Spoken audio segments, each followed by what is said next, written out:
We're here with the President of the Gut Foundation, Terry Boland. It's wonderful to have you here. What are we here for tonight?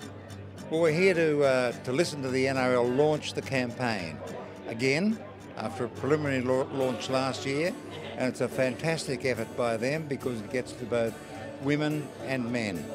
And we will have every day, tomorrow, yesterday, 40 new cases of bowel cancer, 55% men, 45% women. So women believe it's a male problem, and it's not. This is very significant for the NRL. It's a significant cause. It's something that we feel that we can make a big difference with. So we're very committed to it. Bowel cancer actually is one of Australia's toughest health problems. We have roughly 15,000 cases a year of bowel cancer, and some 5,000 people that tragically die through bowel cancer. And I have some personal experience too. I, at 35 years old, discovered polyps. I had some bleeding and some symptoms, and I was lucky enough to catch it early, and I went to the doctors and had a colonoscopy and the procedure, and I've been fine since. However, sadly, my wife lost her mum at 52 years old.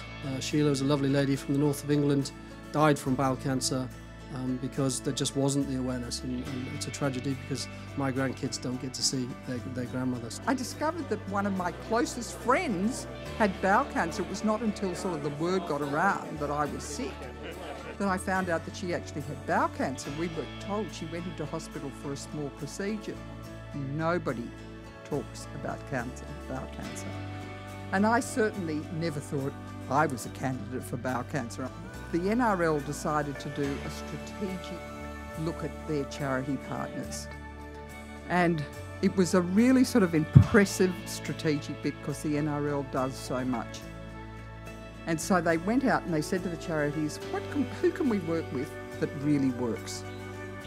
And by some serendipity, I don't know, Bowel Cancer Australia and the Gut Foundation both put up their hands to be part and parcel of it.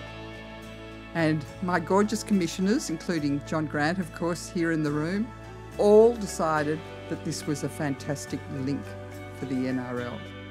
And so they took it on. And what's been even more exciting is that we now have the Cancer Council that have come in as well, that sort of makes it complete to really get the message out there. It's really important that we raise awareness, and we've got the entire code of the NRL behind us. Most importantly, we encourage people to raise awareness, screen for the disease, because if detected early, 90% can be cured. And then we go on to support patients, most importantly as well. So people who have bowel cancer, we have nurses and nutritionists and support services for those patients. My nan was diagnosed in 2005, and she unfortunately passed away in 2007.